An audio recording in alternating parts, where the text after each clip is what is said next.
It is Lucas from the Livewire, and I'm back with another interview, this time with Alex Taylor from Malevolence. How are you, my friend? I'm good, man. I'm good. I'm living the dream. Living the dream, that's it. Well, you're about to have the fourth album come out, which I'm really excited to get into and talk about. You're about to make your third trip back to Australia in 4 years, I think. Believe so, yeah. Yeah, you've just wrapped up a monster tour with counterparts, so heaps of stuff here to talk about. Before I get into it, though, I actually want to just quickly break down like a little bit of my history with you guys specifically. I Okay. own a very unique, one of a kind piece of merch from you guys, and I've got it Oh, next to me really? here. So this is Charlie's Drumhead from the Australian tour, which you all guys signed, which on it is like it toured like the States and I think the UK and I became a big fan of you guys on the Thy Art Is Murder tour. Okay, sick. No idea who you were before I walked in the door, and I walked away blown, like mind blown. And then Sick. obviously you guys were here for Knotfest, and then you did the show with the Trivium and Amon Amarth next night, which is I think that's a whole crazy night. And Yeah. that literally walked out, and I happened to be at the merch table, and I'm like, how much? I'm buying it. Like I just couldn't Sick, pass it bro. up. So Oh, yeah, I been a appreciate that. Thank you. big fan for a couple of years. I guess talking on that Trivium Tour show real quick, when Amon Amarth was supposed to headline that, right? Um, Pass. I can't remember. Can't remember because I remember hearing something that it was Amon Amarth, Trivium, and you guys. But the reception that Trivium got at the Brisbane Knotfest show the day before forced them to change their minds, and they put Trivium on as the headliner. That I've just heard that through the grapevine. I don't know if that's true or not. Honestly, I couldn't tell you that it might have been the case, but I don't really remember. Yeah, no, that those shows were insane. It was so cool to see you guys doing a festival in Australia. Was it different to kind of doing like UK, European festivals? How was that experience? Yeah, the weather was a lot better. It was sunny. But yeah, no, the Not Festival shows were sick. They were obviously with our first time playing a festival in Australia, so um, it's always sick being on a huge stage like that, playing to a lot of people. Um, and it was a bit of a challenge for me personally because the week before we flew to Australia, I'd been snowboarding in Europe and I'd actually fallen over and broken my sternum, and then we flew over uh, and we did the sideshow with Trivium and Amon Amarth. I think was it Melbourne, I in think. Melbourne, yeah, yeah, and then that night, straight after we played, we went to see Not Loose playing down the road, and I jumped off the stage in the heat of the moment and ended up like basically getting a concussion, knocking myself out on the floor. So and then the day after we did the Knotfest shows. So like we were playing these massive stages and I had a concussion and a fractured sternum. So it was a bit of a challenge, like, but yeah, the shows were sick and we had a great time. So yeah, it's a little story for you there. A little No, not that's crazy. Like you guys ripped at the Brisbane show. I was telling all my friends, like, there's one band you guys got to check out on this lineup. There's a lot of good bands that were on that year, but I was like, Malevolence is like top tier. Everyone's got to go check them out. But to know that you were like kind of like rocking with a busted sternum and a concussion, like that makes that even more impressive. Yeah, man. Well, there was no way we were going to pull out. Like we flew all that way, and we knew that we wanted to get up there and deliver. So you just got to suck it up. And yeah, it was a lot of fun. I'm glad that we stuck it out. Yeah, man, metal as fuck. That's sick. So band's been going since 2010. You guys are now obviously 15 years later. Has there been much reflection within the band, like how much you guys have just accomplished in the last 15 years alone? All the time, man. All the time. Like uh, we're always telling stories and like talking to each other about things that have happened over the last 15 years. But sometimes, yeah, I feel like there are moments when I personally have to kind of check myself and remind myself of how far we've come. And sometimes I'll see like a photo from a show 10 years ago and think, oh, wow, that's like a completely different era and things were a lot different then. Um, so yeah, it's very easy. I feel like, especially when you're on tour a lot in the year, to kind of fall into, like the daily habits. You wake up, you play the show, you go back to bed, and then every day can sometimes feel like Groundhog Day, especially when you're on a long tour. But then it's good to take a moment to reflect on how far you've come. Sorry, there's an ambulance going past my house right now.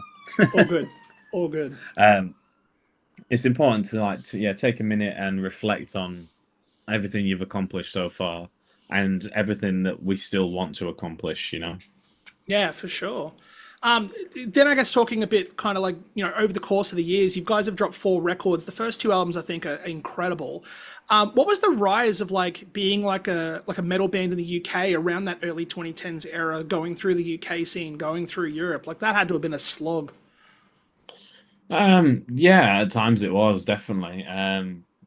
But there was also the element of it was all new to us back then, so we were excited and like keen to get out there, and like going over to Europe for the first time was sick. And we like some of my favorite memories are like there's some of them first trips to Europe, like sleeping on random people's floors and scraping together in the back of a Vauxhall Zafira, uh, partying and drinking a bit too much and like not maybe looking after ourselves as best as we could, but they were good and fun times. So it's character building for sure. For sure. Then obviously that all kind of culminated when you guys made your debut trip to Australia in 2020, which happened to be right before COVID. Being, I guess, an international band, like on the knowing that something's about to happen, what was that kind of feeling like going out and touring and knowing, oh, this, some shit's about to go down? Like that had to have been, a bit scary being away from home and not knowing what's about to happen.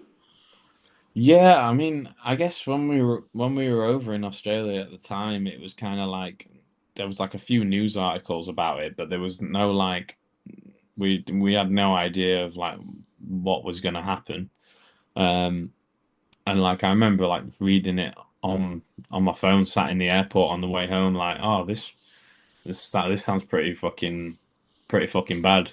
Um, and then obviously, yeah, we got home, and then shit hit the fan, and a month later we were all in lockdown. I think that it just happened so quickly, and then the idea of not being able to play shows and go out there and do what we've been doing for the last 10 years was pretty daunting, pretty scary.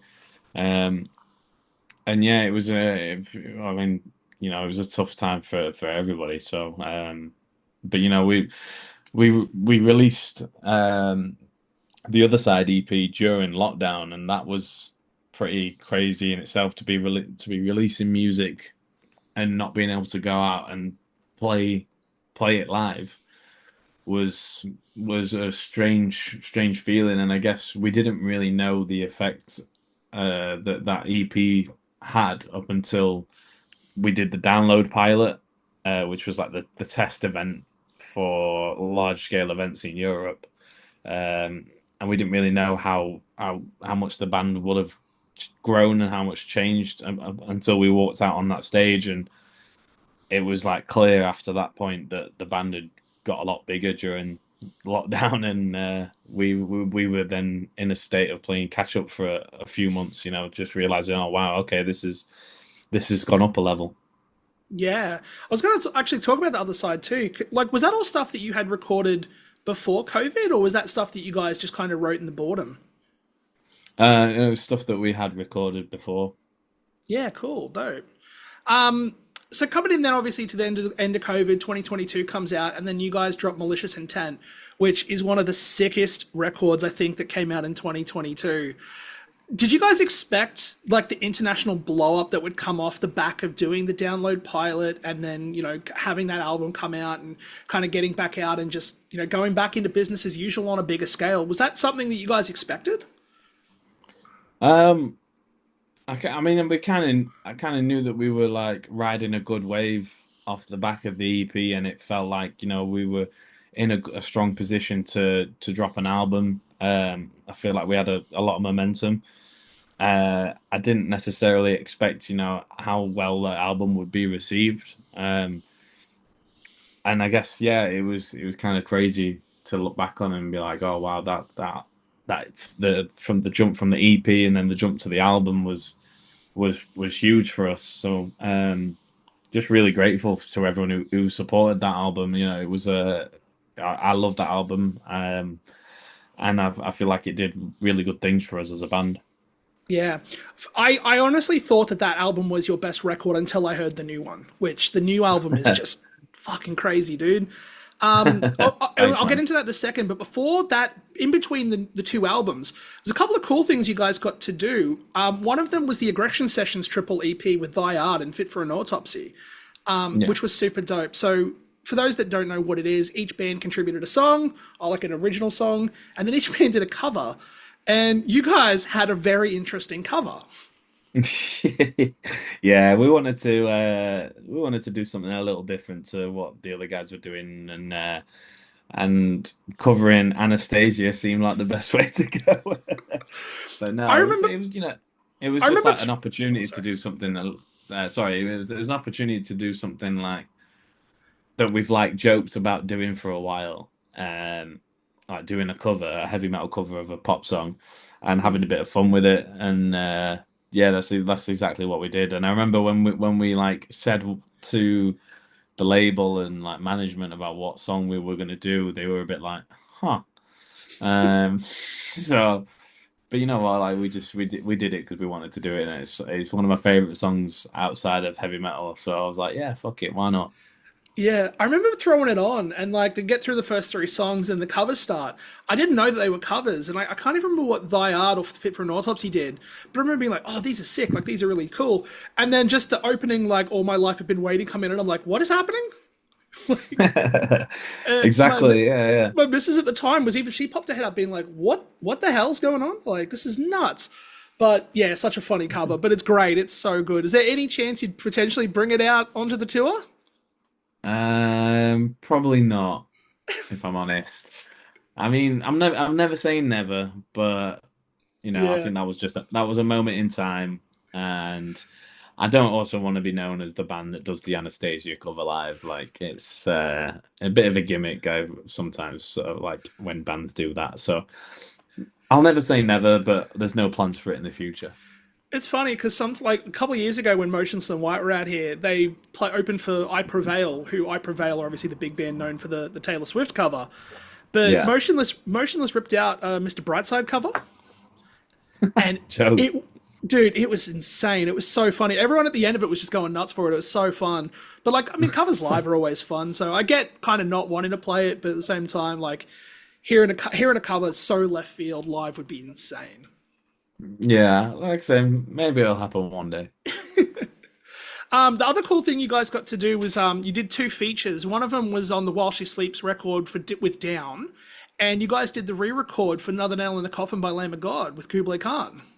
Yeah, man. Yeah, there was I mean the sleeps one we'd been talking about with because we're good friends with while she sleeps, and um we'd been kind of like back and forth talking about that for a little while, and yeah, that was a lot of fun.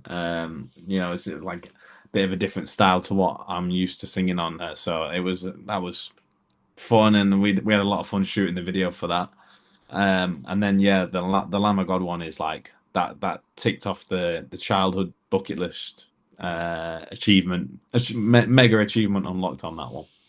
Yeah, for sure. How did the re-record come about? Because I think like Nail in the Coffin is such a niche song because it wasn't even on the original pressing of the record. So No, like you guys doing that it's and arguably be making it way better. Like just for me came out of left field.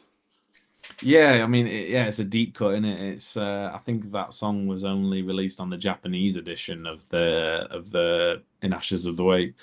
Um, so yeah, it came around. So we were actually out in LA recording the album with Josh Wilbur, who is our producer on this latest album and is also Lamb of God's producer. And yeah, we I've been talking to Josh before we went about possibly getting Randy on the album. And whilst we were over in LA, I think it was Lamb of God's manager text Josh and was like, "Yo, I know you're in the studio with Malevolence. is Alex up for doing a feature on the re-release? Matt from Kublai Khan's on there as well, and I was just like instantly, yeah, let's do it. And then we got talking to Randy, and I was like, "Yo, Randy, like, do you want to do one on our album as well?" And he was just like, "Yeah, 100%, let's do it." So it was, it was cool. It was like it was very organic how it came about, and yeah, it was just a lot of fun. And yeah, I said when me and Matt were recording our parts for the album, I text Randy. I was like, "Yo, how do you feel about me like switching up the flows and a little bit on this one, and adding our own little sauce onto it?" And they were all ears to our ideas. So yeah, big shout out to Oh My God for letting me do that, because that was a really cool thing to be a part of. Yeah, for sure. And yeah, the flow is a little bit different, but I think it works because it works with your vocals, which is I think the more important part when you kind of doing those re-records. I guess Yeah. then speaking then on the Randy feature, he features on the song "Inspired," which is one of the best songs on the whole record. I think the whole record from start to finish is a banger. I don't normally I don't like normally giving 10 out of 10 scores, but man, it's a 10. Like every song on it That's absolutely fucking slays.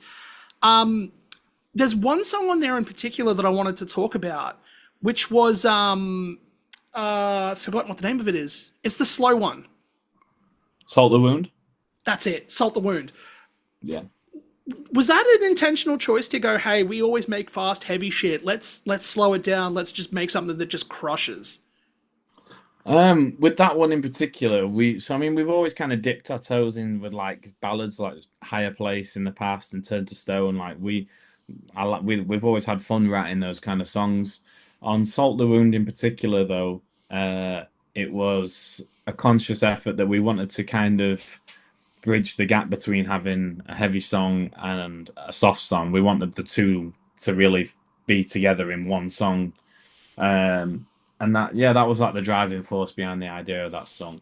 Um, and I feel like, yeah, we kind of played around with ideas when we were in the writing phase of how we can do both, you know what I mean? And I feel like me doing the heavy chorus, but then counterbalancing it with the soft verses is something that we've not necessarily done before. Um, so yeah, it was just a lot of fun, and like a lot of fun to kind of try and bring those two different sounds that we've done in the past together into one song. Yeah. And then I think, I guess, too, you kind of get a vibe of like how heavy the slowness is, especially if it's all the same to you. You kind of like play with it a little bit on that song too. With that and Trenches obviously now being out in the public and being around, how's the reception to those songs been since they've dropped? Been sick, absolutely sick. Yeah. The reaction to If It's All the Same to You, obviously with the video has been amazing. The video went down really well. And Trenches as well. Like we wanted to drop something heavy and hard for the first song back, because I feel like maybe on the last few songs that we'd released on the last album, they were a bit more on the softer side, and we've done a few of the more, I guess, industry type tours, so we wanted to kind of remind everyone that we can still write a heavy tune and still write something that makes you want to dance. Um, so yeah, and then so the reaction's been great. I'm overwhelmed with like how positive it's been received, to be honest. Yeah, the other one that's a big one too that I'm like, I know at the bottom, like I normally put like a little, like these are the album highlights. The other one I'm throwing in there is Demonstration of Pain. Okay, yeah, yeah, fair That's a enough. Yeah. that's a fucking banger, dude. Now before Thanks, the man. album drops, because that obviously drops in on June 20th, which I highly recommend everyone go and check out when it does drop.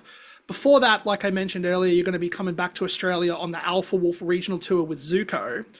Are you excited to kind of be coming back and doing, a bigger tour in the sense of dates and seeing more of the country? Like, because before you kind of just sort of zip into the capitals and then you're out. This tour, I think you're doing something like 30 something days and there's 20 shows.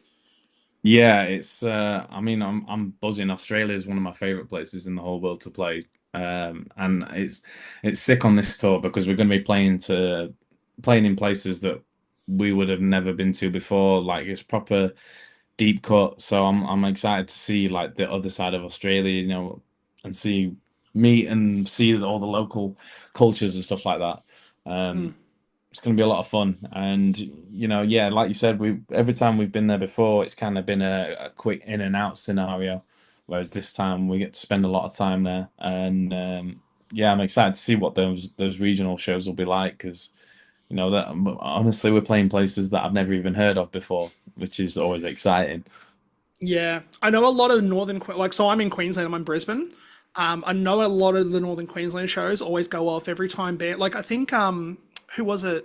In Heart's Wake and Ocean Sleeper just did a big regional tour. Like regional tours since COVID have just gone crazy. Like every show sells out. These shows I have no doubt are going to be pumping, especially with how good Alpha Wolf is.